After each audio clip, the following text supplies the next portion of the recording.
Today on the Meltdown, we're all battling pollen, which has infected our studios.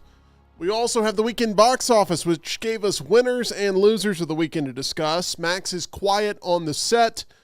About 90s and early 2000s Nickelodeon television has been one of the most talked about documentary series in recent memory.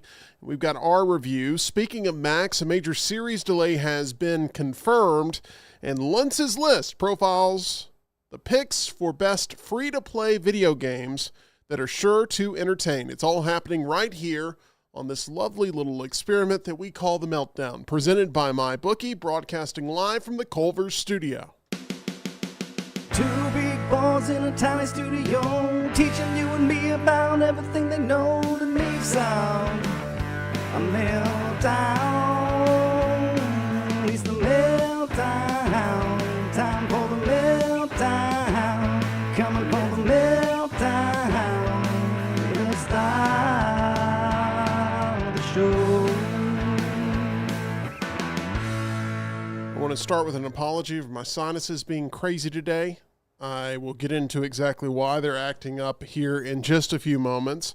We want to thank all of our lovely Meltdonians that are tuning in here on this fresh week of the Meltdown. We couldn't do this without you on YouTube, Facebook, X, and Twitch. However you're watching the show, thank you for being here. If you're on YouTube, make sure you smash that thumbs up button for us. It really helps, and we appreciate all of your support. We're getting so close to our subscriber goal of 1,000 subscribers by the end of March. So if you are not yet subscribed, please do so. That would help us a whole lot. The other half of the Meltdown, that's John Lunsford. John, how are you holding up here to start off the week? No, I'm the exact same way. I woke up this morning about 5, which is not as early as I normally wake up, and I could not go back to bed because I was sneezing and snorting and snotting so bad that it was miserable. So, yeah, not real good outside. The old yellow death is coming for us all. I want to go to Rockstar here before, normally I go to Tyler, but I got to go to Rockstar first. Rockstar, you cut your own grass? I do. I have not done the first cut yet. But you know that it's on the way. You know that you probably need to do it. And I have a hairline that hurts when you mow the lawn in the sun. So I have to cover myself, and I get hit with mosquitoes. And our lawn's not fun. And it's I don't mind doing the front lawn. The back lawn is the problem with the we have multiple levels. It looks like Roman ruins. I may have gone too deep for you, but have not done the inaugural mow yet. I'm really excited, though, if y'all want to come over and get some content. You have a push mower or do you have a riding mower? I do. I've always done it with scissors. Okay. It takes a long time. Uh-huh. No, I have a mower. But the cut is precise. Oh, it's very precise.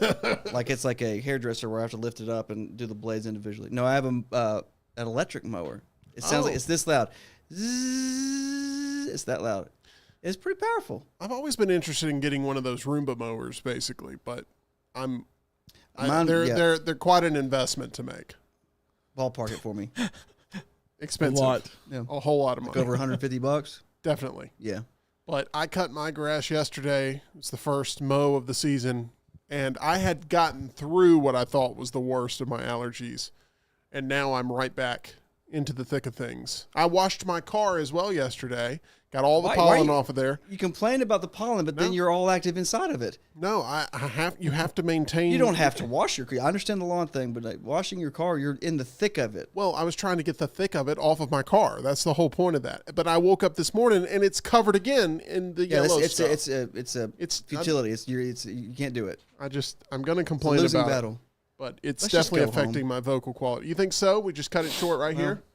Or we do the show outside. You pick. No.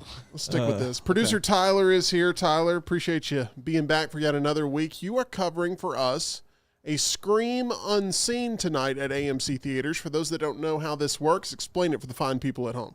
So every month, AMC has a Scream Unseen, which is an unreleased horror movie, and all you know is the rating of the movie and the runtime, and you pay $5 to get in. So are you terrified that this is going to be an awful movie that you're signing up for $5? I am. We've had a pretty lackluster year for horror so far, save for Late Night with the Devil and maybe a couple other movies, but I'm really hoping it's not Winnie the Pooh Blood and Honey 2 because I've already bought my tickets for that tomorrow. So That's the reason. So then I'd have to get a refund. That would stink. Everything I've seen has been Sting. There's a movie called Sting. Oh, the spider one? Sure. I don't know. I've just seen people say it's Sting. I always try to see what it is, see if it's like, hey, do I want to potentially go see whatever it is? So I don't know Are you what okay, Sting is. Lunsford, who habitually spoils things, are you okay with him potentially spoiling what it is tonight, or would you like to go on in completely blind? I don't know. Now that I know it might be Sting, I might skip out. Oh, I'm trying to gosh, help you out. John. That movie looked awful. I'm trying to help you out. Hey, appreciate all of you Yeah, in the people. chat. We have Brock, Benjamin, Samuel, Richard, Charles, Josh, all weighing in here and definitely giving us some sinus advice along the way, so we appreciate that.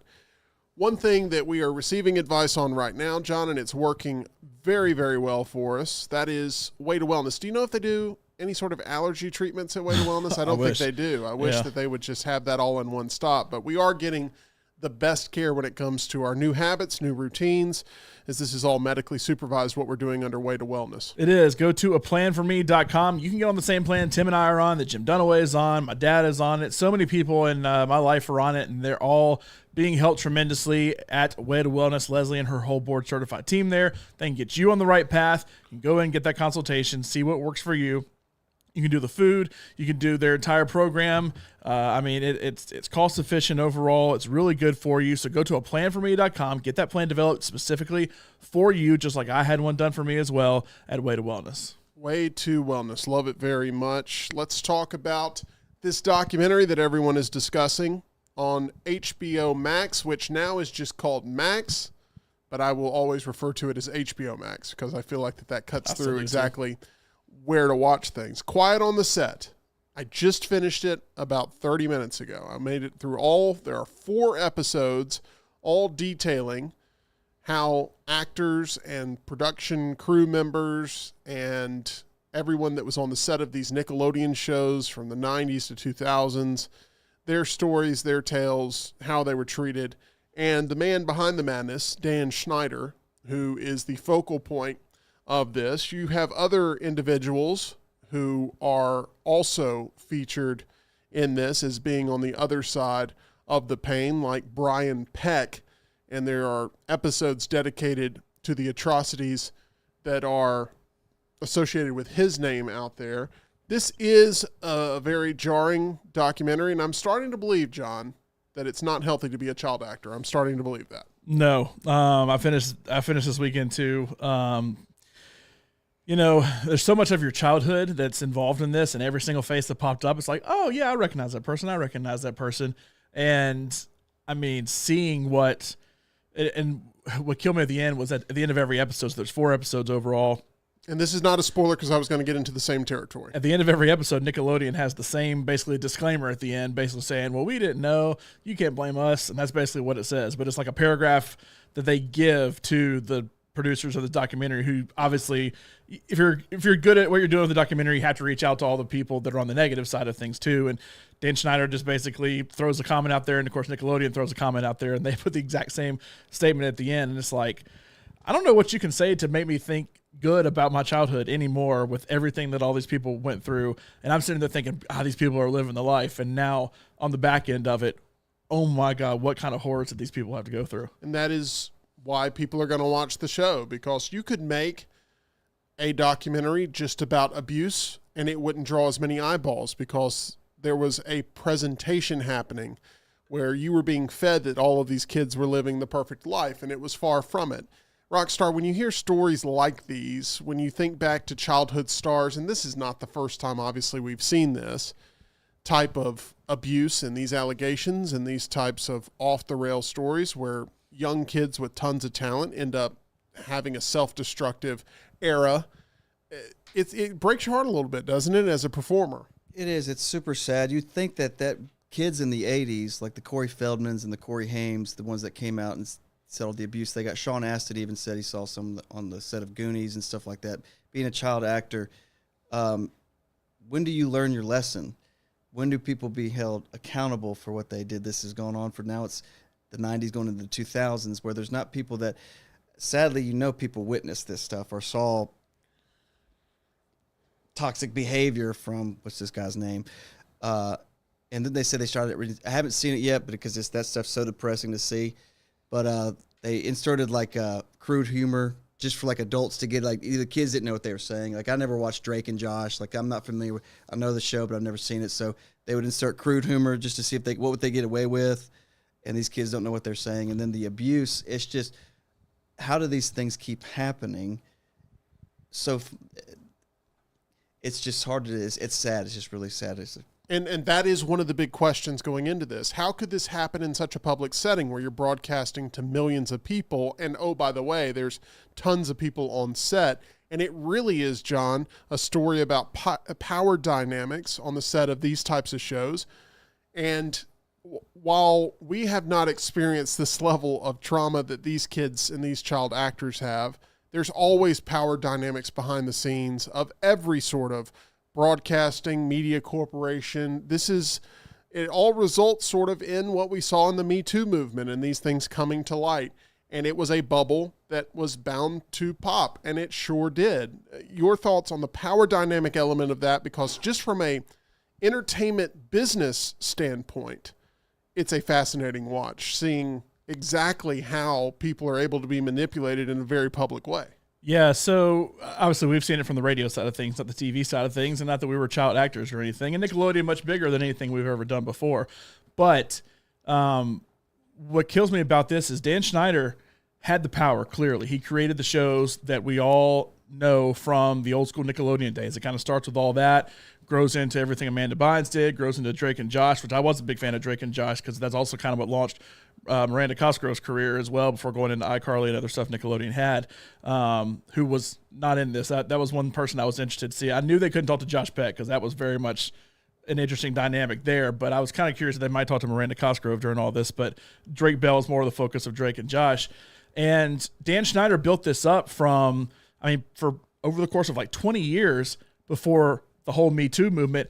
That's what finally ousted him. And the fact that you start hearing what happened with parents on set, with tons of producers also being involved with stuff like this. You mentioned Brian Peck, who, by the way, got hired at Disney Channel after all of this because Disney's like, hey, he was a successful person with this, we'll overlook that and still hire him. If you're looking for the most villainous figure in the whole show, Brian Peck is at the top of the leaderboard. Correct. No relation to Josh Peck either. I think that we should make that clear. Yeah. That's good. But it was Brian Peck and Drake. That was the I guess I'll say relationship. That's kind of the focal point of the last half of it. But the power of, hey, Dan Schneider has something that's working, so we absolutely cannot get rid of him, because if we do, at least from the live action standpoint of what was on Nickelodeon, we know this isn't going to work anymore. And we've heard some things. Oh, well, he kicks out. Oh, he treats the women different. Oh, he treats the kids different. And hearing from the parent side of things, the few parents, because it's mostly about the kids who were involved with it, who are obviously now grown up at about our age. But from the parents' angle, especially hearing Drake's dad, from like him getting run off and him being like, I want my kid to have what he wants to have, and Drake obviously wanting to get what he had, but then kind of finding out after the fact what he went through. It shows that, look, from Nickelodeon to Dan Schneider down to even the production assistants that were involved in this, that entire power structure is going to stay in place as long as those ratings are there. Yep. I mean, we learn in radio forever, it's ratings and revenue. We don't care about anything else. And I'd say the same is true for TV. I'd say the same is true for both mediums. And as long as that's there, you can throw the rest of it out. You don't care. And especially with kids are willing to do anything to say, well, I want to be a star that TV and movies and Hollywood has portrayed as this is making it, so I'll do whatever I need to. And obviously after the fact, now they're all realizing what on earth happened. The sort of ominous figure that exists in this documentary that you never see represented really is Dan Schneider's bosses. You never really see their angle of this, but I promise you this is what they were presented.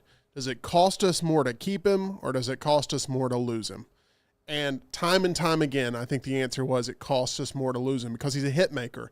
And when you're a hit maker, you can sort of push the boundaries of what is acceptable. And going back and looking at these things retrospectively, even with the kids that are involved, they all sit down in front of the camera and say that this was an inappropriate set of actions that was put into place. The only problem, though, when it comes to the offense of this documentary, John, is there are so many notable names that are missing from this documentary that would add an even bigger power punch, because you're not seeing a lot of the A-list stars that came from this era sitting down in front of the camera and doing a tell-all. They are enjoying the benefits of this era of television when it did catapult them to another level of fame, while a lot of other individuals whose careers did not end up meeting those heights, they are the ones that are sitting down. And it takes a little bit of the teeth out of this documentary, in my opinion. Do you feel the same way? Yeah. You're the bitter ones. Right. It comes across that way. Yeah. So there's a few people notably absent. I'm going to say it just because if you're going in thinking, oh, I can't wait to hear what X has to say, and then you go through all 4 episodes, I didn't hear what X had to say about this. So Amanda Bynes is not actually in the documentary. Now, Correct. If you've seen her lately, you can see the effects, but that's even more so why I'm kind of surprised she wasn't part of it. One of the most notable names is Kenan.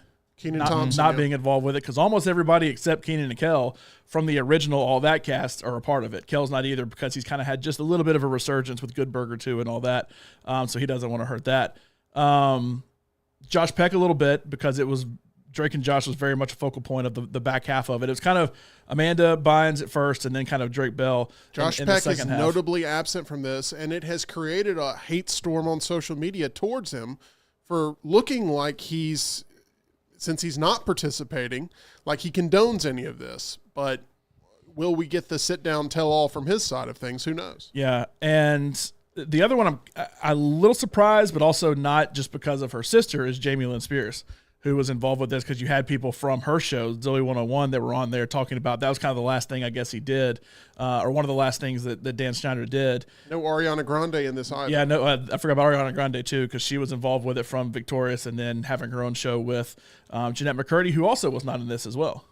This is an era of Nickelodeon that is not one that I am emotionally attached to. For me, it was much earlier in the 90s, and Mark Summers appears in this, but really just pops in and says, oh, things got worse after Wild and Crazy Kids and Double Dare and all these things. Oh, this is news to me. And he basically is not featured in the rest of the thing, but it is a way to tie in the old with the new. And the Are You Afraid of the Dark era that I grew up with, the original All That run that I grew up with, Figure It Out, all of these things, Guts, Legends of the Hidden Temple, I could keep going on and on. It's not really a part of this documentary. It is more those early 2000s sitcoms that they tried to produce that were launching pads for all of these stars, but not having all of those stars come back, especially some of the more notable ones, and sharing their story, I think does take a little bit of a bite out of this. But it is damning.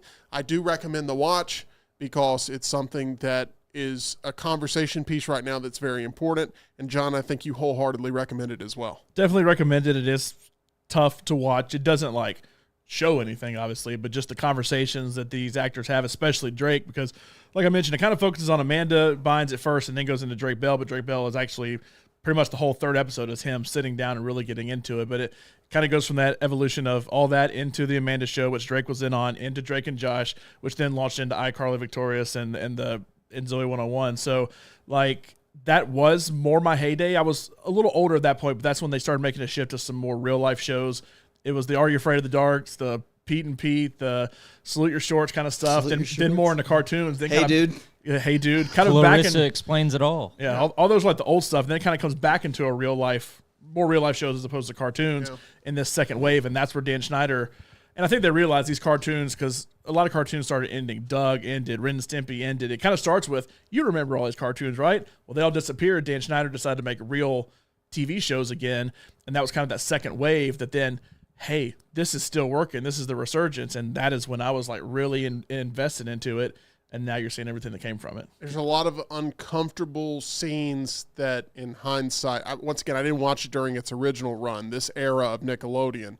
As a kid, you have no idea, but watching it now as an adult, when you look back, it's highly inappropriate. And I mean, there's even a scene of Ray Romano eating a pickle, and you're like, oh my gosh, what is happening here? Well, my question is because I haven't seen it, and is there a section of a whistleblower where somebody tried to do something and then was shut down? Multiple. And then Multiple. Yeah. Multiple. So That's why it's called Quiet on the Set. Okay, it's a double meaning sort of thing of some showing their face and name, and then some hiding, saying, "Look, I don't want to get work." Yeah. You could tell there were some people who had kind of moved on from this career, so they're willing to say anything in front of the camera. There are some that are like, "I'm probably still involved in this, life as far as like I'm still a writer on a show, I'm still a cameraman, whatever."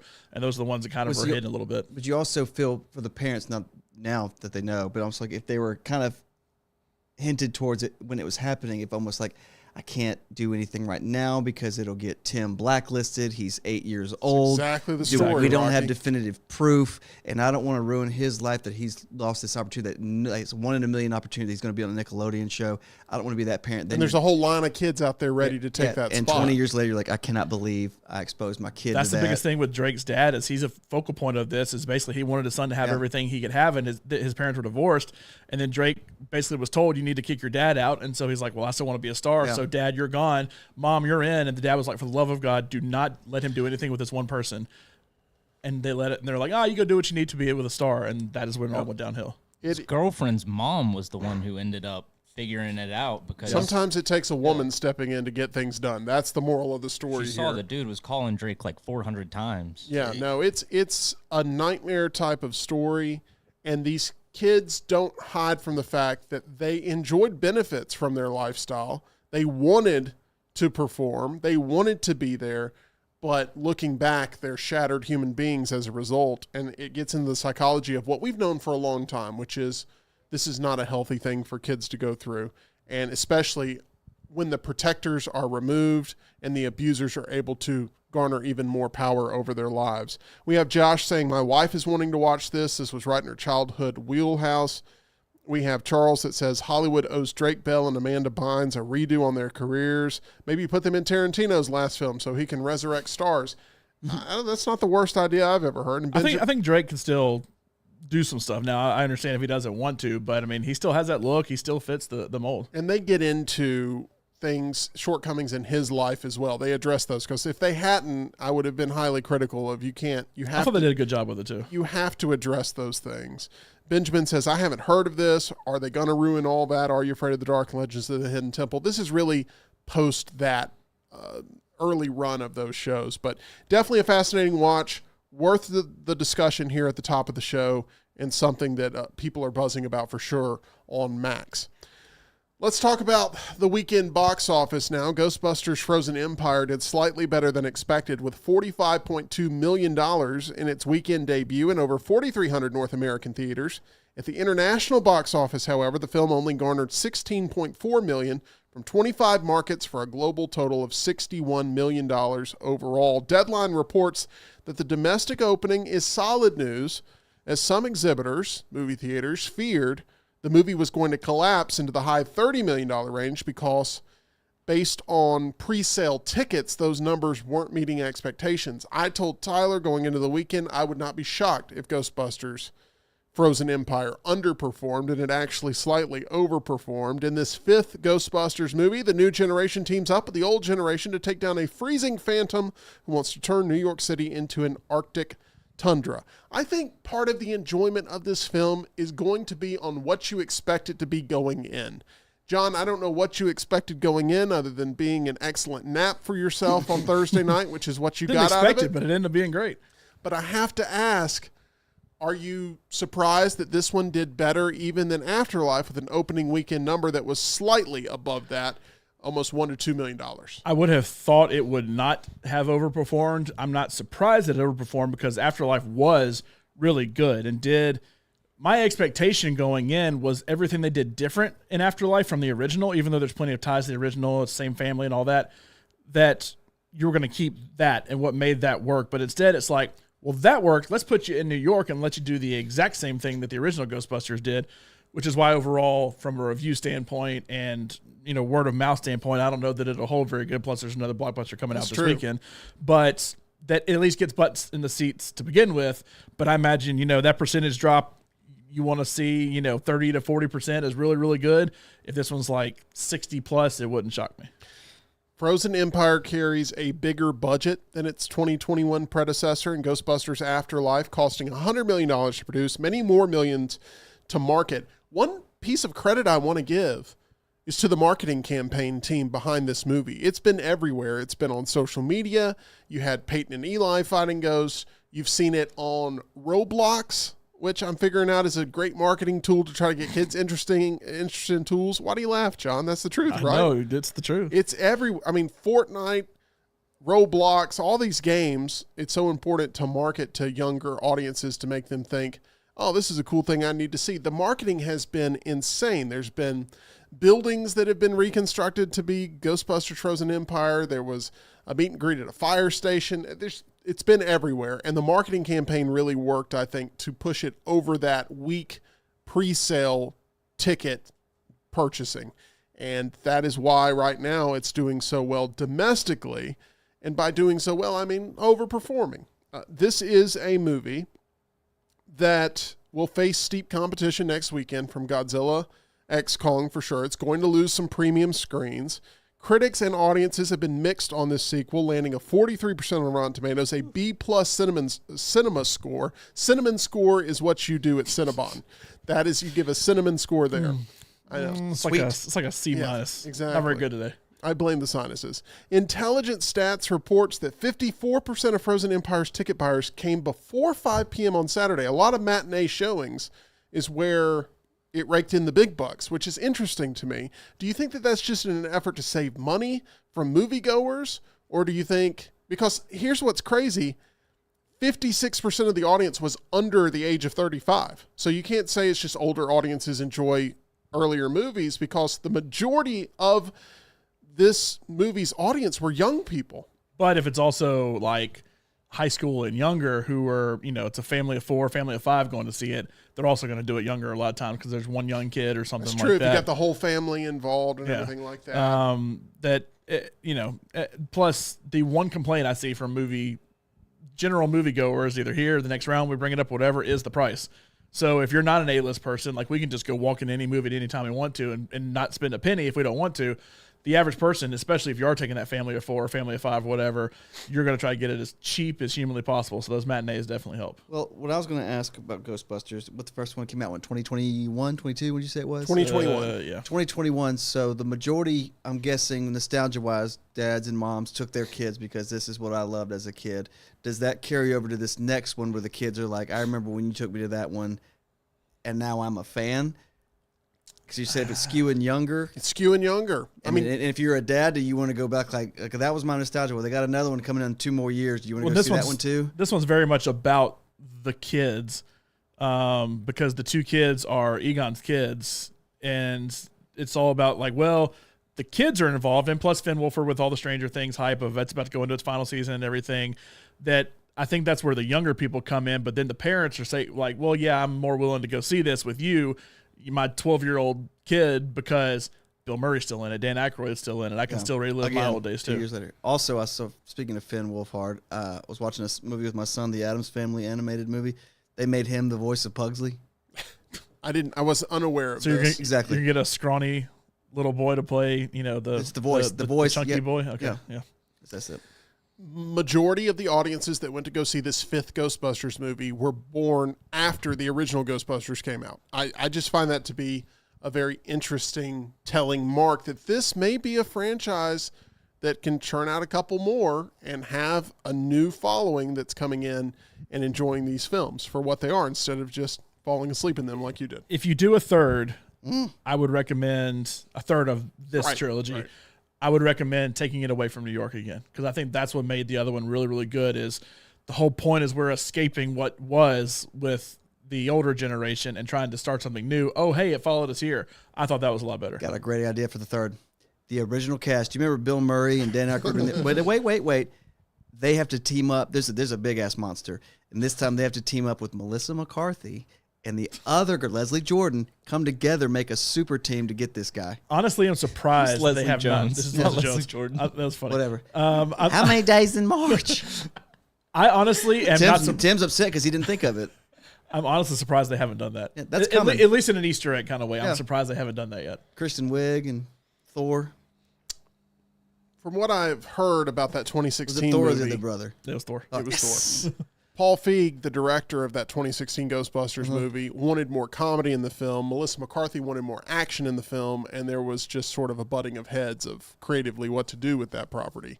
And it turned out to be one of the most canceled movies in the history of cinema. And it wasn't that bad. It wasn't fantastic, but it wasn't that bad. It wasn't worth all the hate, but it's still, every time a new Ghostbusters comes out, that entire cast and crew has to relive all the hate for that movie. It has not yet found its renaissance.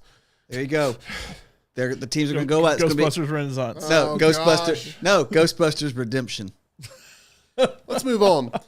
A movie that is critically, commercially, it's going to do well in award season. It's doing well with audiences. Dune Part 2 continues to dominate. It is back in the number 2 spot.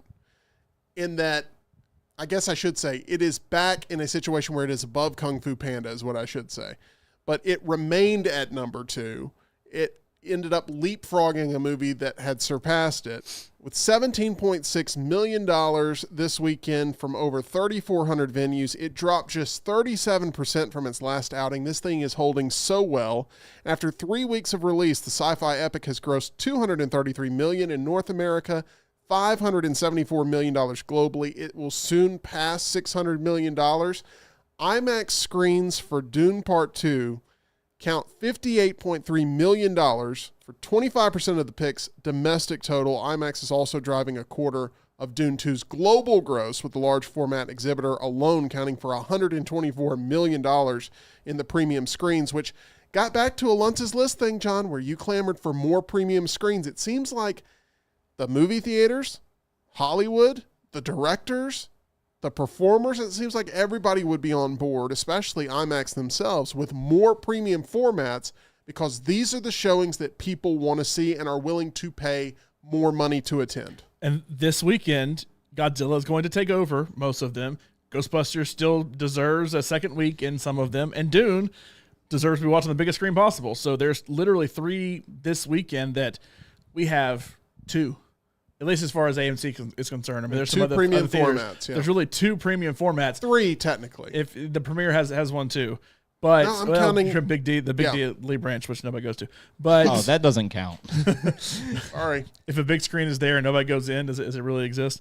But we have one Prime, one IMAX, and both Prime and IMAX are going to be 100% Godzilla this weekend.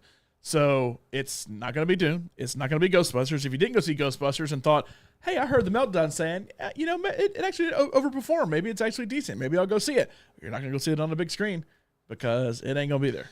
It's true. Tyler, you've seen Dune multiple times in the theater. You've got to be happy with its success and how well it's holding with word of mouth.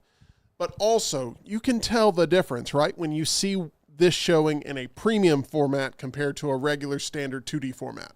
Oh, it's night and day. It's like a 4D immersive experience you'd find at Universal or Disney Hollywood Studios, except without all the cheesy gimmicks. It's just truly the most immersive experience you can have watching the movie. I agree with you on that. It is now, Dune Part 2 is now the 8th highest grossing IMAX title ever.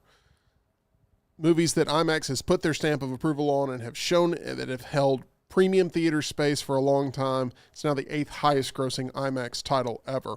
After 2 weeks at number 1, Universal and DreamWorks Animation's Kung Fu Panda 4 dropped to 3rd place. Ticket sales still strong with 16.8 million, a 44% decline from the prior weekend. So far, it has $133 million at the domestic box office and $268 million globally. Weekend's other new release that people are buzzing about, that's Sydney Sweeney's religious horror film, Immaculate. It opened in 4th place with 5.3 million. It was looked at as if 5 million would be a good barometer for this film. If it made 5 million, it could be considered a success. It's not an overwhelming success, but it is Neon's most successful opening weekend ever.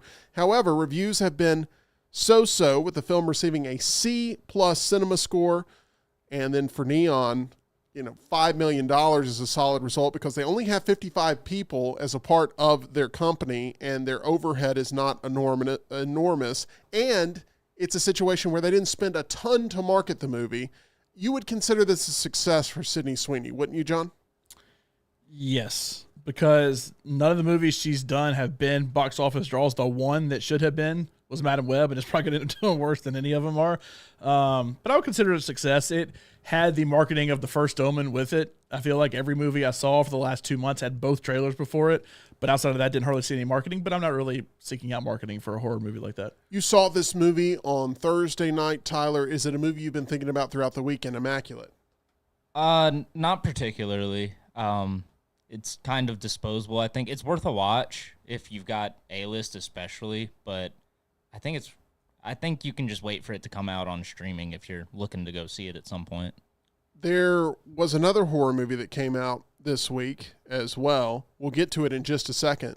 But on this film, Immaculate, you have David A. Gross, who runs movie consulting firm Franchise Entertainment Research, who said, quote, Immaculate features the popular Sydney Sweeney, but horror movies are not cast-driven. They're driven by the hook, the evil doll, the wicked smile, the invisible or silent presence, the found footage, the possessed child. That's what terrifies the horror crowd. The hook was not completely clear here in Immaculate. I think it did a good job of portraying what this story was going to be, and I'm not sure if that evaluation is totally fair, but he is correct in that it is always the gimmick in a horror movie that tends to sell the crowd of whether or not they want in. How well do we expect Immaculate to hold? We're going to have to see, because I think there is going to be some Godzilla x Kong crowd that takes away from a movie like Immaculate as well. Mark Wahlberg's K-9 drama, Arthur the King, rounded out the top 5 with $4.4 million from over 3,000 locations. It's generated $14.6 million to date, took $19 million to make, and this is a movie that's probably going to do well on streaming, as you have a movie that is set to be on streaming April 19th in Late Night with the Devil. We've talked about this film a lot. It took 6th place at $2.8 million from over 1,000 venues, and that number included a Variety report that it made $666,666. Just total fabrication, by the way. Of course. It has to no be. way. It has to be a You're talking marketing about it. ploy. But Variety is standing by the report that that's exactly how much money it made on Sunday alone, 666,666. And, oh, by the way, it came in 6th place. I just like how Ghostbusters was even $45.2 million, Dune an even $17.6 million, Kung Fu Panda did have 799,000, but still 3 zeros at the end, Immaculate 3 zeros at the end, Arthur the King 3 zeros. Also, Late Night of the Devil, randomly, 2,833,419. That's such a specific number when literally nothing else had anything there other than like the super low grossing movies. It's just Giving you what's being reported here. I do made up. find it to be a little bit suspicious for sure, but that is what's being reported. This marks the biggest opening weekend for its distributor IFC Films, overtaking 2022's Watcher, followed by Skinamarink and then Blackberry. The low-budget thriller stars David Dastmalchian, who I figured out how to say his name finally, as a late-night talk show host who tries to keep the cameras rolling during a live satanic incident. The movie had the largest per-theater average among the horror films opening this weekend. John, we got to get into some tough territory here. And I don't know if it's going to cause a rift between us. Uh-oh. But I think you know where I'm going. Well, you just said something that you told me didn't count last week, but anyway. No. Well, it had what I'm telling you. No, I didn't. That's not it. Hold on. He thinks he checkmated me. Listen to this. Am I wrong, though? No. That number was good for a per average. I told you that Love It Lies was good. Bleeding underperformed for a per average. You were championing this per average that was less than $2,000. And I go, I it should said have per made more average than it was $2,000. higher than a bunch of the movies ahead of it. You said all that mattered was the total. No, I said it should have made more per average. You can go back and check the tape. It should have made more. That number should have been higher. You said multiple times, the only thing that matters is the fact that it was 6 overall. Okay, here's what I will tell you as well. Love Which Lies this was too, Bleeding. by the way. Love Lies Did Bleeding. it finally pass 4 million? Yes, Love it did. Lies Bleeding added 466 theaters this week. Added 466. Because according to John, if it was just in more theaters, more people would see it. It made 36.5% less money than last weekend after adding 466 theaters. Because it's not new. It's 3 weeks in now. It's new for a lot of people who haven't seen it in their markets. With a per theater average that was $1 less than Bob Marley One Love, a movie that's been out for 6 weeks. One Life added John, theaters was down 40%. This movie underperformed, and audience demand simply isn't there. And all I want for you to be is transparent with the facts that Love Lies Bleeding missed the mark. And No. Absolutely did not miss the mark. It's made its production budget back already, and it has an incredible critic score. It's well reviewed. It's a small A24 movie. It is what it is. Late Night with the Devil is not going to make over $10 million, but you still say it's a good movie. Late Night with the Devil made more in its opening weekend than Love Lies Bleeding made in its expansion weekend last week. Okay, they were both 6. With many less theaters. So this isn't a movie weird hill to versus die movie on. comparison. I'm not down on the hill. I'm just telling you what you said last time was all that mattered was the. Y'all are arguing about the population of the hill you're dying on. That's right. Hey, guess what? Guess what the per average theater was for week 1 of Love Lies Bleeding? $30,153. Look it up. Tell me I'm wrong. I don't have internet. Not you. Well, I also don't care. Wait. But the very That first was week, very- it was was in like 4 theaters. nowhere. It was in 4 theaters. Okay, but tell me I'm wrong. That's opening weekend as far as everything's concerned. Tell me But I'm it was wrong. in 4 theaters. Okay, John. it's opening weekend. Tell It's me a I'm bit wrong. of a straw man. The first time it Tell was. me I'm wrong. Am I technically wrong, Tyler? You're technically wrong in trying to say that proves anything. I'm saying I said the per theater average last week was not awful compared to the rest of the movies. You said it didn't matter because it was 6 I didn't overall. say it didn't matter. I said it should have been better. If you go back and watch the tape, you'll see me Okay. say it should have been better. I'll Tyler, pull it up. do It you beat remember me Imaginary- saying that? it beat The number Imaginary should last have been week. higher than it was. I remember you saying that, but to give John credit, I think this movie overperformed for its target audience. It did not. Thank you. I promise you. I it did think not. it's for an incredibly niche group of people. It is for a And smaller audience than Late Night with the Devil is, I think. You told me Late sure. Night with the Devil going into this week, and you're like, Late Night with the Devil's going to make no money whatsoever. And it was one of the shining stars of the weekend. He It did was say in the- that. It was, It in made the exact, devil's salary. it was also in the exact same place Love Lies Bleeding was last week. What you say is opening a- week. With more money, though. With more money and with a higher per theater average, which you tell me is Okay, great. so if important. if a movie's 6, even though it makes You have- $20 million, it's still not considered great. We have our sides. We have Scott Schumann, who is the head of AMC Networks Films, which encompasses IFC, saying, "This weekend's release of Late Night with the Devil set fire to our old opening record. It continues to showcase that there is still a potential for highly reviewed, intelligent auteur films in movie theaters across all genres." I hope they're not counting Skinamarink in that, since I heard you mention that was something they did too. That was their second biggest, Oh, I know, but it was awful. like on one day, how much money they raked in movie.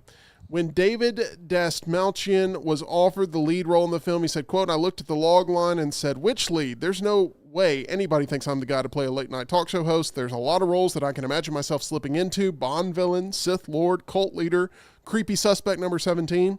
But charming, witty, funny talk show host?" And he ends up nailing this role. It is one that I have thought about all weekend. I do wish that it had landed the story just a little bit better in terms of how it was delivered. I would have liked a little bit more at the end. But overall, Tyler, a movie that has a lot of people buzzing in for all the right reasons. Oh yeah, this movie was great. I've been thinking about it a lot as well. I want to rewatch it because I think there's some stuff I might have missed, or they really just did not stick the landing. Another movie that came out this weekend we've talked about a lot is Roadhouse. Has anybody in here seen Roadhouse on Amazon Prime? Nope. Anybody? Nope. Prime Video? Nope. Okay, so I'm still the only one. Completely disposable, but it doesn't attack your senses in a disrespectful manner. And check it out. You'll probably enjoy it if you just look at it as something that can be thrown away immediately after watching it. But it was perfectly fine. This is where, John, we get back on track. This is going to be the one that brings us back home. Is it? It is. Euphoria. It's official that Euphoria Rest in Season 3 has been delayed at HBO. If you go back and you remember Lunce's list for 5 most anticipated seasons of television coming up, and what is number 1 on his list, it was Euphoria Season 3. And right now it looks like, I'm not trying to be a It's not downer, happening. but I don't think it's happening. It's not happening. I really don't. An HBO spokesperson told Variety, quote, "HBO and Sam Levinson remain committed to making an exceptional third season. In the interim, we're allowing our in-demand cast to pursue other opportunities." I like how they're like, we're going to lock them in for the next 5 years until it eventually gets made. The scripts for Season 3 are still being written. The news comes after a report that the show's third season had been scrapped entirely. If you think about the pressure on this show to deliver now, because every one of these actors almost has become next level. They are the it thing right now. This ensemble went from a bunch of young, talented actors to a bunch of actors who demand to be top billing in everything they do now. And they're opening up films on their own, and they're getting awards recognition, and they're getting acclaim, and everyone's buzzing about what they are in terms of their celebrity and how it's rising. This show seems doomed for a season 3 to ever take place, especially since they're aging out of the roles that made them so popular on the show to begin with. Stranger Things. Yes. You're not wrong, Rocky. You're not wrong. Stranger Things has a chance to move past school because it's not about school specifically. This show was about being in high school specifically, and everybody's aged out. I mean, Sydney Sweeney played a teenager again in Madam Web, and she's 26. So clearly, we're past that point now. I have no faith that this is going to happen. I still very much am anticipating it. Should it ever happen, they haven't said canceled yet. They've just said delayed. My question is, what has Sam Levinson been working on? Because the last thing he did was The Idol, which was so terrible and got canceled instantly. I think even before that it came out, it was an awful short miniseries that The Weeknd actually took over and seemed to do most of. Movie-wise, the last thing he did was Malcolm and Maria, a movie that was shot during COVID with Zendaya and John David Washington that was not very good, that's on Netflix. What else he's been doing? He's produced the Ty West trilogy that's out there with X, Pearl, and Maxine, but I don't even think he's attached to Maxine. So he literally has dropped off everything. So what has he been doing other than Euphoria, which is literally the only thing he's done that's been a hit? So I don't know what's happening with him. It's not going to happen because they're done. And here's the other thing. Here's the other thing is people like Sydney Sweeney were very much known for certain things in that show that she is adamant I will not do ever again. And She feels like she's paid her dues. She doesn't have to go through that process again. I'm fully behind that, but once the again, amount of people who are going to be tuning in for Sydney Sweeney content that are going to be Correct. disappointed when she's killed off in the first 5 minutes of episode 1 because it's like, when did it turn into Scream? Exactly. But no, it's not happening. Zendaya doesn't need it. She was already big beforehand, but then that really elevated her to another level. Now with Dune and everything else, she doesn't need it. Sydney Sweeney has had 3 major movies in the last 4 months. She doesn't need it. Jacob Elordi definitely doesn't need it. He's been cast in a million things and before and moving forward. And Coleman Domingo doesn't need it. He's actually kind of the one you don't think about. You think about the kids. Best actor nominee. Quote unquote kids in it, but Coleman Domingo, and he has a really good A24 movie coming out this year. He's done a bunch of stuff. He was in multiple movies. He's in The Color Purple and Rustin last year. He doesn't need it anymore. So nobody needs this anymore except for Sam Levinson, and he can't even write a script for it. So it's not going to happen. I hate it. I still anticipate it for all time, but it's not going to happen. So Lunsford's Euginstia. Not your best work, Rocky. Not supposed to be great. Not your best, but we're gonna work on it. And we're gonna have a real knee slapper by the end of the show. I promise. Okay. You know who Coleman Domingo is in talks to play potentially? Who? King the Conqueror. There's a lot of people. MCU. There's a lot of people who keep getting rumored out there for it. And Are they still moving forward with Kang? They are. Yes. The Avengers, the next Avengers movie is supposed to be Avengers versus Kang. They're just not going to have Jonathan Majors in it. But I like the premise of a bunch of different Kang variants on Earth that they have to fight. But here's what I want to do, John. Just don't get into spoiler territory of Lunce's list in the future, because I do want to task you with the 5 perfect choices to replace Jonathan Majors with Kang at some point. And I don't want you to get into who would be the perfect pick. Well, there's somebody out there that was just cast in Marvel that everybody's wondering what on earth could he possibly be that you would never in a million years place as Kang, but you could see it in Ryan Gosling. He actually was just cast to be a major villain within Marvel, and that's all they've basically said. Now I have thought I'm not kidding. He's just mad that you're spoiling it. I'm not. It's been announced that I've literally said nothing. I will talk about Love You have a bad poker face. He's already been cast in Marvel. I'm just saying his name is thrown out there. Coleman Domingo's name is thrown out there. John David Washington's name has been thrown out there. There's a lot of people that have been thrown out there. I'm not saying any of these are my choice necessarily. Ryan Gosling would not be my choice to play Kang. But I'm just saying the one thing Marvel did. Damn, Kang's cute. I need to go watch Quantumania again. It wasn't good, but I need to watch it again to see. They would save a lot of trouble if they cut the post-credit scene out where you see the whole Council of Kangs and they just decided to replicate Jonathan Majors in the entire thing. They're all supposed to be like different people, and they didn't do that properly to begin with, and it's biting them now. I don't know what they're going to end up doing with it. There's a lot of different routes they could go. I still don't think Kang is the ultimate bad guy. Is his origin story raising Kang?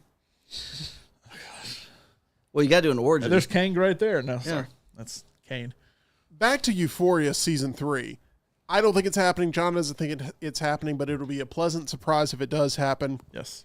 There's been a lot of things that have gotten in the way, including the Hollywood strikes and then the July 2023 death of Angus Cloud as well, who played local drug dealer Fez. It was a huge loss to the show. It was a huge loss to all the fans, and it was a huge loss to obviously family and friends who felt very attached to Angus and all the problems in which he was dealing with, and it had a very sad ending to not only him, but his character arc, and a character that so many people found some level of inspiration in as well with the show. The show also has launched most of its cast, including Zendaya, Jacob Elordi, Sydney Sweeney, Hunter Schafer, into the upper echelon of Hollywood, making it harder to coordinate production schedules. Zendaya won 2 Emmys for her portrayal of Rue. In November 2023, HBO confirmed that the show's 3rd season was expected to premiere in 2025, meaning that there would be at least a 3-year gap between seasons since season 2 debuted in January 2022. They've talked about a 5-year time jump if they do bring it back. In an interview with Jimmy Fallon in January, Elordi joked that season 3 would have to take place in the future. Otherwise, it would seem like a weird bit. Quote, I hope it's soon or they're going to have to Benjamin Button me or something. I'm going to have a bad back walking down the hallway, you know? And that's the truth. The aging is going to be an issue there. One thing that makes me euphoric, Oh, God. that is Alabama Dental Associates. Love going and visiting my dental team there. I would love for my dentist to become your dentist. Located on Grants Mill Road, Alabama Dental Associates, led by Dr. Jeff and Dr. Brian, work closely together as a team utilizing specialized training necessary to prevent, diagnose, and treat whatever your dental condition may be. If you're in pain and you've been putting it off because you're like, I don't know, with insurance and all this stuff, they are very flexible with what insurance is accepted. They've got their own insurance that you can talk to them about there. At Alabama Dental Associates, they can have a plan that works and make sure that you're not putting off your dental care. That's very important. They stay current on all the advances in research treatment so you know you're receiving the most advanced dental care possible. They help me get back on track. They'll help you as well. 205-956-8977. It's 956-8977, or visit alabamadental.com. They look forward to seeing you. All right, here's another little piece of news. The Golden Globes will air on CBS and live stream on Paramount Plus for another 5 years per a new deal with Dick Clark Productions. It also puts the American Music Awards on the network. The new agreement kicks off with the January 2025 telecast of the Golden Globes. This was always home on NBC for a long, long time. CBS sort of swooped in, took this. This past year's was tough to get through just simply because of the hosting choice. I hope that they're better at choosing who's going to host the next ceremony and even in ceremonies for years to come. Do you think they'll be able to bring back Ricky Gervais? I don't know that Ricky Gervais will ever come back to do that. However, this little Joker figure right here could probably do better and make you laugh more than Joe Coy did. This past year, it was really, really bad. The Golden Globes are a joke. However, it's still one of those you watch to kind of sort of get a feel for how people are going to react and vote come award season. But I don't care what network it's on. I'll slog through it every year just to kind of get my awards fixed. You said it's going to be 5 years on Paramount Plus. CBS and Paramount Plus. Okay, so I keep hearing is that Paramount Plus is a failure. Is it a failure? Yes. Yeah. Financially, honestly, almost every streaming platform is technically a failure. Yeah. So what's it going to merge with? That's the new thing. Paramount Plus will have to merge with, like Max did with Discovery Plus, and I don't know that Paramount Plus can find a drafting partner in this. Honestly, I don't know who Viacom would work with this. I feel like there were multiple streaming services that were talking about all putting all of their content under one umbrella, and I believe maybe Peacock was a part of that, and maybe I don't know who else, but there was a couple. Cable where you can choose NBC's platform, CBS's platform, Disney Plus with ABC. These more established networks don't want to see streaming come in and take all of the wins, and so they're maybe willing to partner up and team up. That's a good question there, Rocky. However, I started watching Halo Season 2. Really, really good this season. I've heard that. It's on Paramount Plus. I'm 4 episodes in. Really, really good if you want to watch the Halo show. It's on Paramount Plus. I don't have Paramount Plus, nor will I ever get Paramount Plus. I can promise you that. I don't blame you. There's Too many streaming services. There's a lot of streaming services, but there is really quality. Paramount Plus would be a mid to high tier one for me because you do get all the CBS action, plus you get. Is there an original content besides Halo that you're watching? Oh, there's a lot of original content on that. I think Tulsa King was on that. Yeah, Fatal Attraction that got canceled. A lot of Nickelodeon stuff. Since we brought up Nickelodeon, all the old Nickelodeon stuff's on there. Yellowstone was the big Paramount Plus draw for a long time. It was. And every Yellowstone spinoff. Yeah, Yes, that's there's completely a correct. lot of those. Just the catalog alone, it actually is one of the better streaming services. But so is Disney Plus. But every streaming service is losing money. Even Netflix is losing money. So You have that guy, $73.99, saying Tulsa King is great and agreed on Halo being really good this season. I've heard nothing but good things. John, I want to see if this excites you or not. Rocky, I want to see if this excites you or not. Tyler, I want to see if this excites you or not. They're talking about a reboot of a very popular franchise.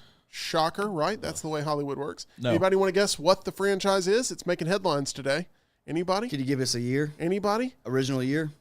That would give Original it decade. That would potentially give it away. Okay. Original whatever decade. it is, I don't The want it. 2010s. Oh, God, Hangover. No. They're talking about a Jurassic World reboot Okay, good. Oh, with Scarlett Johansson? with Scarlett Johansson. Yeah, I've okay, heard of good. that. Yeah, Yeah. it's just, don't reboot it. Just keep going. They're talking about rebooting Jurassic World. Right now, it's under the working title of Jurassic World. Ooh, I like that. It kind of pops. I don't know why you can't just do a spin-off. Like, I don't Yeah. understand why you have to do a hard reboot, but I guess they this is what we're hearing. We're hearing that Deadline is reporting that two-time Oscar nominee Scarlett Johansson is in talks to join the Gareth Edwards-directed reboot of Jurassic World at Universal. You're 2 for 2 so far on names. Scarlett Johansson and Gareth Edwards. Yes, both are strong. But by the way, you're a big Scarlett Johansson fan? Do you know which two roles she was nominated for at the Oscars? Jojo Rabbit and Marriage Story on the same year. Do you remember the year? Lucy.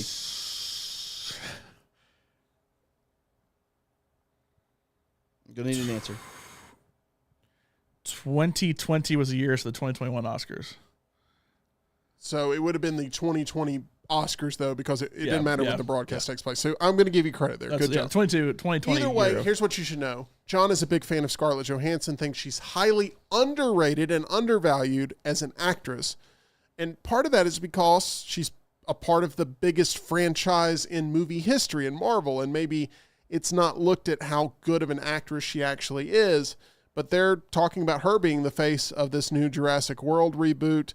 This has been out there for some time that they're looking for this sort of material, and this puts Scarlett Johansson in business with another major movie franchise following her Black Widow days at Marvel, which resulted in her suing Disney. I would say that did not end very well. That was one Marriage Story that did not have a very good ending, but I'm sorry for that. Universal's assembling the project quick for a July 2nd, 2025 release. That feels very quick to me, John. It just doesn't make any sense. The movie just came out like a decade ago and was good. It was well received. Then the sequels completely fell off. Guess what? If you do this, it wouldn't surprise me if the first one's good. And then it's like, well, we got to make a bunch of sequels to this, and they're all going to be bad. I mean, think, okay, yes, she's in all the Marvel movies, right? Guess who else is in all the Marvel movies? Chris Pratt, who was the star of the last one. It's not like, A Star is Born where, hey, we can't get Barbara Streisand anymore, so we might as well go with Lady Gaga. No Chris Pratt anymore. No It's Bryce just like- Dallas Howard. But it's just a decade later. Nothing has changed. Well, and like these- the look of it's going to be the same. Everything's going to be the exact same. And these dinosaurs are getting old, and they're getting tired of being typecasted. Seriously, that's all they get is Jurassic Park. When like Godzilla, like they want to be Godzilla, and they're getting another. Hey, they got the Meg 2, the Trench or whatever it was called. They got that. the Dinosaurs. Jaws of our generation. And then the dinosaur gets eaten in the trailer. I'm not even sure. Yeah. It wasn't a good look for dinosaurs. The dinosaurs should unionize. I agree with That's you. what I'm saying. Like they're just getting typecasted. No- I have range. No Jeff Goldblum, no Laura Dern, no Sam Neill. Really no ties at all to anything that came beforehand. Also, the whole point of Brand new Jurassic World. the point of the movies now is that, I guess this is a spoiler, the point of the movies now is that the dinosaurs are out in the world. Yes. So why not just do a whole different angle? They literally spread across the whole world. But you got to know how Batman became Batman. Dude, you got I to don't know what need they did to his to parents. know his parents died again. Yeah. Just start You with the thing is, they had the chance to crush the third movie. I thought releasing the dinosaurs into the whole world was a great. This only thing I liked about the second movie is that happened. And I thought there is such potential with this. The post-credit scene when there's like pterodactyls flying over Vegas and all that, great. But then ultimately missed because you still had basically a park they went to of sorts in the third movie. Tell all the stories of all the different people in the world, because at the end of the third movie, you can't just corral all the dinosaurs across the entire world in a span of 2 hours. Make that a story that is just a spin-off of Jurassic World and where we are right now, which is they're all basically part of the same universe at that point, and do something different with that. Hey, she lives in California and there's a dinosaur that all of a sudden appears or something. There's only 2 Jurassic Park, Jurassic World movies that I actually enjoy. That is the original Jurassic Park, which is just above everything else by a mile. And then there's Jurassic World. And then everything else is below that by a mile. Correct. And that's sort of, everyone has that same feeling, I think. Yes. I mean, like, it's kind of the least controversial take to have about the Jurassic Park series. Honestly, almost everything Gareth Edwards has done has been very, very well received. So I can imagine this being the exact same way. He'll do a really good first one. It's like, you know what? That wasn't bad. I'm okay with this reboot. Let's go see the second one. Oh my God, what happened? Let's go see the third one. Oh my God, what happened? That's exactly what's going to happen again. Steven wants a Jurassic Park Fast and the Furious crossover. Can't really have it anymore, but hey, if you want to reboot Fast and the Furious, then go for it. I think Samuel here wants Jurassic World to join the Godzilla MonsterVerse. And Godzilla and King Kong would destroy those dinosaurs. Richard is right. Rocky says that Rocky's right. Raptors will never be considered for a Kong movie. They won't. And what if I'm a great painter? You just make fun of my arms. I can paint great. I can do fences, houses. Godzilla and Kong are so big that even the biggest dinosaurs will still just get ripped in half by them. It is unfortunate. Sorry, guys, you're too little for this. You can't play. Scarlett Johansson looking like she's going to be the face of the new Jurassic World reboot. Why does it have to be a reboot? Like, does there have to be a cinematic universe around it? I think what they're trying to say is we are moving on from the last era, like completely. I want to do I'm a director on my own image of what I want to start. I'm not going to complete what the other guy started. Like that guy points out the Monarch show on Apple, which is right after the first Godzilla movie. But once again, it's all more about the human element, kind of the Godzilla -1 approach of like really focusing on the people who were affected by this. Focus on the people who were affected by, oh my God, there's a giant T-Rex out in the parking lot right now because dinosaurs can roam wherever they want to. Yeah, if they're all out in the world, then you can just have different survival spin-offs. There's a million stories to tell. A group of people and just have it focus on the human drama and the threat. Exactly. Does it give you any sort of confidence that this new Jurassic World will be executive produced by Steven Spielberg through Amblin Entertainment? Does that give you any more level of confidence that it's the right time to reboot Jurassic World? These movies make money, guys. No, that's why this is happening. No, they do. That's why we're still getting the Godzilla stuff we're getting this week. I mean, I get. Don't get me wrong, I get it. And Scarlett Johansson, great. Gareth Edwards, great. But it still is like, they don't want to be stuck in production hell where it's like, oh my gosh, how long has it been since we've been able to bank on another Jurassic World, Jurassic Park movie? It's been 4 years. We gotta go. They can't make it a Jurassic Park redo because we gave you the list of 5 movies that can never be remade. No, I would agree. Jurassic Park should be in consideration for that list. However, it can be serialized and sequelized and all of that. I thought what Jurassic World did was great. And they know they have to get it restarted in order to be able to print money because people are still showing up. There's still a demand. And as much as we're here going, oh, really? They're already going to my thing is, why not call it something? Why not make it a third chapter of the Jurassic series? Exactly. Why make it a hard reboot or whatever they're doing with this? Why even call it Jurassic World? Call it Jurassic Universe or something. I don't know. Just keep going. Jurassic Galaxy can be next. Jurassic World Detective Agency. Right. Jurassic Pluto about dinosaurs on a too cold. Hey, I go see former planet. Okay. So that's where we're at. Is it too soon to reboot? Obviously so, but it'll probably get changed between now and then. It was going to be Superman Legacy. Now it's just Superman. It's probably going to get changed. Hey, we're all gamers here in the studio, but with more and more life responsibilities eating away at our time and our budget, we're all looking for gaming experiences that deliver on bang for the buck. I have tasked John with giving us all some helpful advice by recommending some free-to-play video games that are rewarding by letting us dip our toes into the virtual waters without having to make a major commitment. Let's get ready for another brand new edition of Lunce's List. What is this? What is this? Lunce's List, Lunce's List, oh. What is this? What is this? Lunce's List, Lunce's List, oh. Lunce's List to buy. Lunce's List to buy. Lunce's List to buy. Lunce's List to buy. All right, everybody has heard the category today. John, which 5 free-to-play video games do you most highly recommend? How did you approach this list? So I came with a long list. This is one of those I can easily go, just get like 20 of them out there. But I decided to basically say each one of the 5 is a category. So if a category gets killed, just know that's the one I think is probably the best within that certain category. I'll throw some honorable mentions with the various categories as well. Also, let me preface this by saying, although these are free-to-play games and you can enjoy without paying anything, I have, honest to God, probably spent among these 5 games over $10,000 in my lifetime. So that's how they get you is the what are they called? Microtransactions. Tyler about fell over. Hang on. We need to just go ahead and clarify. Is this cosmetics or is this microtransactions, All like the above. resources that help you advance? All the above. All the above, 10,000 okay. John, this is not a Lunce's list. This is an intervention. You've got to stop doing this. Put the You credit got to card stop away. playing free games, buddy. These free games are killing you, Yeah. man. Okay. Number 5 on the list. Hey, let's go. Well, if you want a crippling addiction like John, listen to number 5 on the list. What's playing? Hold on. What's playing right now? We got the Lunce's list thing playing again. It's up on the screen right now. Oh, God, I hit the wrong I button. know. What did you do? Sorry, I hit the wrong button. That's not a good game. That's John being a narcissist is what that is. He just wanted to see his. on my mouse. I'm so sorry. I just don't want people blinded. They're missing this lovely thing right here. Okay. He's doing number 5. 5 free-to-play video games. Can we get the shot on the list here, Tyler? Is that my possible? fault. No, you're good. Oh, my God. Yeah, you weren't kidding about microtransactions. Is that the one that Charlize Theron plays? What is this, Tyler? Do you know? the other girl, Clash Kate Upton. Royale, I assume this is the... it wasn't this. It was something different. Yeah. I assume this is the newest version of Clash of Clans. So it's a spinoff of Clash of Clans. It's been around for a while. I'm not a Clash of Clans guy. I could never get into it, but Clash Royale is like a two-person fight. One person has like a base, and they send monsters out at you, and you have a base, and you send monsters out at them, and you try to destroy the other person's base. I'm out.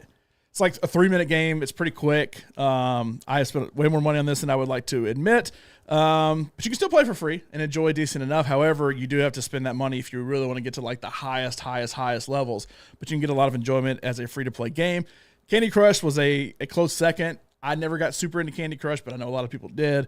It's ultimately a free-to-play game. Everyone and their grandmother got into Candy Crush. Correct. I'd say it's probably the biggest if I had to guess because it's age appropriate across the board that little kids can play it, older people can play it, whatever. But Clash Royale is a very good game. They just made a Warcraft version of it as well. So that's gotten me back into playing it. But yeah, that wins my mobile best game. Is there any worse feeling than having to wait for more lives to come back to your journey, like in something like Candy Crush? Yeah. Or There's you a have to cheat. beg your friends for lives to send you lives? There was a cheat Or too. just pay for it. Right, you can like manipulate the clock You on your manipulate system, the clock, right? but then your clock's gonna be set like that forever. And what year? I'm on 2028 on Candy Crush, so I can't just to get rehash 5 lives. Oh my gosh. Okay, number 5, Clash Royale. Let's go ahead and go to number 4 on Lunce's list. We're looking for some of your favorite free-to-play games. They're initially free-to-play, but in the end, it sounds like they cost you a whole lot. E-Bombs World. I don't know. Helicopter game with a mouse. I don't know. Okay. Oh, Genshin Impact. This is a solid one. Samuel says, remember when people's Facebook timelines were just covered in these mobile game updates? That was all before we knew about what was being done to I need us. tomatoes for my garden. Number 4, Genshin Impact. Until me you and Tim said were talking this about this one, today. John, I was very shocked at what you were spending the money on. Now I know. No, this is one of the probably lower Really? ones I spent money on. Genshin Impact is, you've seen The Legend of Zelda Breath of the Wild Tears of the Kingdom, that look of how that game looks. This is that basically in a free-to-play form. It's a gacha game, which basically means you have to pay a bunch of money to ultimately unlock the coolest weapons and characters and stuff like that. However, I did play this for a long time without spending anything. Hit a wall after probably a month of playing it nonstop during COVID, and then thought, what's just a little bit, just to continue to advance the story a little bit. But it plays very much like Zelda. I really did like it. I was also super in a game called Lost Ark, which was a Korean MMO that I played. It's also a gacha game to where you hit a certain, it's a really good free game, but you hit a certain hard wall at a point that you just kind of, if you want to keep playing, you got to spend money. And that's the kind of game that both of those are. So far, Rockstar, do either of these two games intrigue you? First time I've heard either two. No. I mean, I was talking with Tim earlier about Genshin Impact. He has some good opinions. It's kind of an anime look. I mean, it has very much is like back. Breath of the Wild, how that game played as far as like the overall gameplay between Breath of the Wild and Genshin is almost identical. But the difference with this one is you have like 4 people instead of 1. You rotate between them that all have different like powers and abilities and stuff. But where you spend the money is trying to unlock more characters so that then you can play with more different kinds of abilities and all that. Remind me again what's in parentheses there. Gotcha. That's the category of kind of what I'm doing. Gotcha. Okay, Gotchas. It's Japanese, right? Gotcha. You like roll or pull like a drawing machine for a It's like a for slot your machine. character. Yeah, like a slot machine for your character, your weapon. And it's worth mentioning that the Japanese government has cracked down on gacha games because they're not particularly fond of showing you the odds of winning. And I'm not the only one that spent way more money than they wanted to just to get that one little piece that you really There want. are people who are bankrupt now because of Yes. gacha games. So they literally I'm got not, him. I'm not bankrupt. John. I'm not bankrupt yet. What are we promoting here? I'm not This is bankrupt yet. terrifying. Going bankrupt for PNGs Hey. of anime girls. Hey, let me preface this by saying there are no free-to-play games. I will just leave it at that. I call it life. This is why nobody was able to see Love Lies Bleeding. They spent all their money on this gotcha stuff. Yeah. That's right. Let's go to number 3 on Lunce's list. Which, by the way, I want to ask the chat. Which one of these 3 movies should I see today? Ghostbusters, Frozen Empire, Immaculate, or Love Lies Bleeding? Which one of those 3 should I watch? That's the question. God. And whatever the chat comes up with, that's what I will I do. think the women's tournament's tonight, too. You can watch that. Watch that? Okay. I think We got poker tonight. Caitlin Clark's playing tonight. You can watch her. Sure, yeah. Number 3, Rocket League. This is a game, John, that we play often, and we are either really hot or really cold during it. Soccer in cars, boy, how stupid does that sound? But it's very good. It's very well done. A very it's just a very well done game. The best thing I like about it is Tim and I, within a span of like 2 hours playing at night, could play 20 games of it. It's 5 minutes a piece, super fast. That's what I like about Clash Royale too. It's kind of like quick, pull out your phone, play a couple games kind of thing. Rocket League's the same way. I even like the 2D version on your phone too that you can play. I don't remember what exactly it's called. Rocket League something. I had a but- friend playing that on the plane when we went to Tampa for the Royal Rumble, and it was really interesting, the design of that game. I didn't think Rocket League in 2D could work, and it sure looked fun to me. Yeah, it's the physics of it are fun. How it operates is fun. Once again, you can spend all kind of money on designs and stuff like that, but there's nothing that affects your actual gameplay that you have to spend money on. Yeah, this is the first one you've listed so far that I feel like you could truly be free to play the entire way and not have to worry about spending a cent other than to have online connection. Yeah. Tyler, I need you to look up something for me, please, while John goes to number 2 on the list. Are there any showtimes for Love Lies Bleeding around town? I need to know that because it's starting to pick up a little bit of steam here in the chat. So far, Ghostbusters in the lead, but everything is still in contention. Do I see Ghostbusters Frozen Empire? Do I see Immaculate? Or do I see Love Lies Bleeding? That's what I need to know.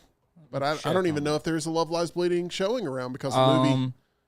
You got 2 choices. You got Patton Creek at 10:30 tonight, That's not going to work. and then the Summit at 10 tonight. That's not going to work. So Love Lies All right. Bleeding is out. It's between Ghostbusters and Immaculate. I knew you'd have a MOBA game.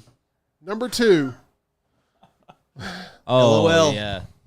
League of I Legends. feel like every time you put something on the board, Tyler's like, he just it's like, I feel you, man. I feel you. League of Legends is probably the game I'm playing the most currently, but it's not League of Legends. It's actually Teamfight Tactics, which is their auto chess game within within League of Legends. Dota is the other one that you could put here. Obviously, I've always been more of a League of Legends guy as opposed to a Dota guy. I think League of Legends has the best pro league. I think they have the best world championships, although the international for Dota is the single biggest event every year in esports. The look that Rocky's giving me right now. It's like a foreign language, really. The international has a giant prize pool. It is really, really big, but League of Legends, I think, is overall the better game, personally. So, Rockstar, They're repeat both all free to that. play. I don't know Repeat if all that to me. I don't even know if he's trying to sell it to me. I just don't hear anything. I don't either. he shouldn't try to sell it to you. A MOBA, Break it down for us idiots, please. so a multiplayer online battle arena, which is MOB. a MOBA. MOBA. It's a 5-on-5 game that basically you have 3 lanes from base to base, and you have to try to get past towers that are trying to take you down. You have to destroy the towers and get to their base and take their base down. Whoever does that first wins. You pick 5 roles. It's kind of like in basketball. There's like a 1, 2, 3, 4, and 5 in basketball. There's a 1, 2, 3, 4, and 5 in this that you pick your role. Some are support, some are tanks, some are attack damage, some are more magic ability power, and you choose your characters and you try to build the best team to ultimately take the other base down. John, I'm beginning to think you're a giant nerd. I'm starting to think that here, but just a little bit on the cusp of it. Okay. Anyway. Before we get to number one, do you want to do your honorable mentions here, or what do you think would be better? Because you know the list and I don't. Honorable mentions. I'll just do number one. Okay. While John does that, I want to tell you about our friend, Realtor Jim Wilson with Location Real Estate. When looking for that new place to call home, remember our friend with Location Real Estate, Jim Wilson. Jim is still an active member of the U.S. military and is, simply put, a good guy who doesn't take shortcuts when it comes to home buying. He's able to help you secure the American dream of finding your perfect home. Jim cares deeply about making sure you're given all the information needed. Transparency is important to him during the biggest purchase of your life. Jim's only happy when you're completely happy.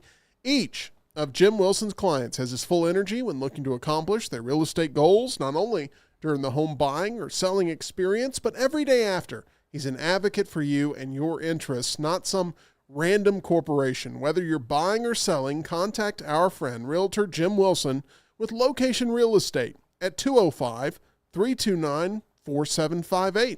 It's 329-4758, or visit jimwilson.locationre.com. We appreciate Jim and his support of the Meltdown. Number one on Lunce's list, Fortnite. Easy choice. Fortnite. I know a lot of people when it comes to shooters would go more Warzone or Apex Legends or PUBG, but PUBG. I currently, which stands for PlayerUnknown's Battlegrounds, I personally am a Fortnite person. They have by far, you mentioned Roblox and the promotional stuff they have. Fortnite has by far the best deals. They have deals with Disney. I have every Marvel character, every Star Wars character.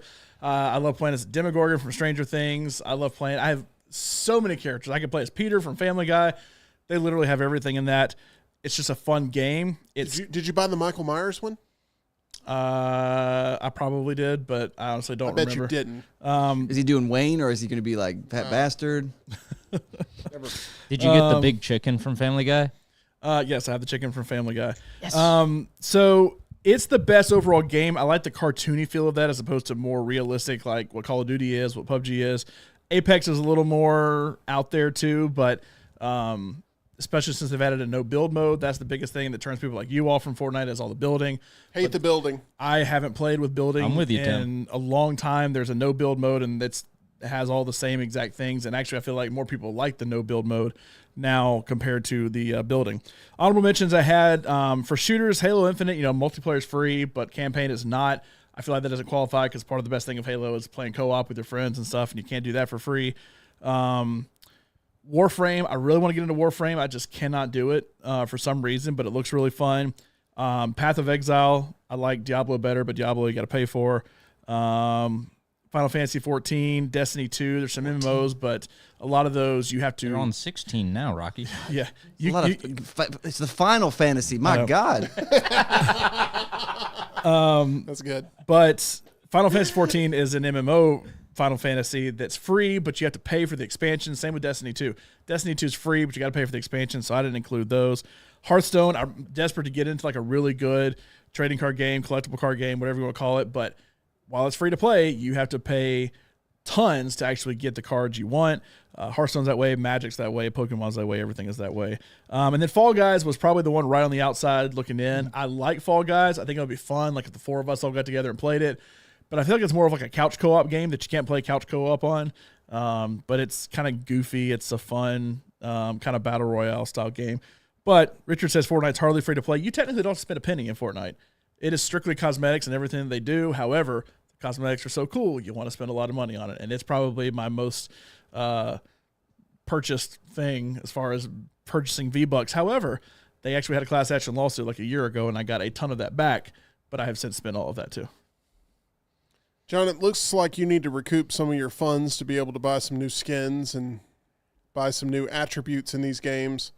Where's the best place that you can get a couple of those bucks coming back your way with our title sponsor? You can do it at MyBookie.ag, which I did this past weekend. Was up a couple $100 there because, hey, they offer these subtle flex there, They offer these bet boosters, and now you go in and play them, and it sets certain parlays for you that then they boost the odds on. Hit me a couple of those. So all thanks to MyBookie.ag. Telling me things in the NBA and tennis and soccer I didn't even know existed. That looks cool. Why not? I'll do that and end up hitting it.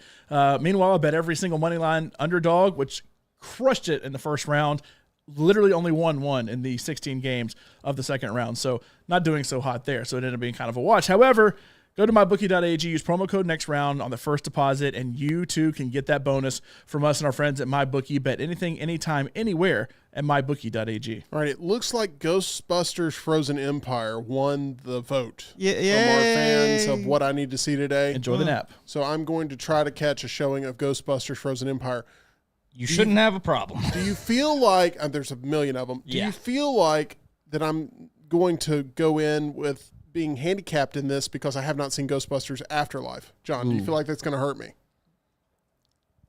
Just from enjoying the movie, no. From actually understanding every little aspect of it, yes. Okay. I feel like ultimately it's much, much better if you were to have seen the first movie. Well, we'll see. I'll be the judge of that, and I'll give you my review tomorrow, but that's what I'm going to go with. The people have spoken, and I'm going to live up to that commitment. All right, there you go. There's your list. Lunce's list of the 5 best free-to-play games. Number 5, Clash Royale. Number 4, Genshin Impact. Genshin Come on, Impact. Number 3, Rocket League. Number 2, League of Legends. Number 1, Fortnite. And there you have it. All right, that's going to do it for us here on The Meltdown. We appreciate all of you fine folks. I call you Meltdonians for tuning in and making us a part of your day. We'll be back tomorrow at 2 o'clock Central Time. Hope to see you there. If you have not already, please subscribe. We're trying to get to 1,000 subscribers by the end of March. We are so close to being there. There would be no better feeling than going into Godzilla x Kong and knowing that we've hit that mark. So please help us out if you have not already. Appreciate all of you being very active in the chat today. We'll be back tomorrow right here on The Meltdown, which has been brought to you by MyBookie. You're broadcasting live from the Culver studio.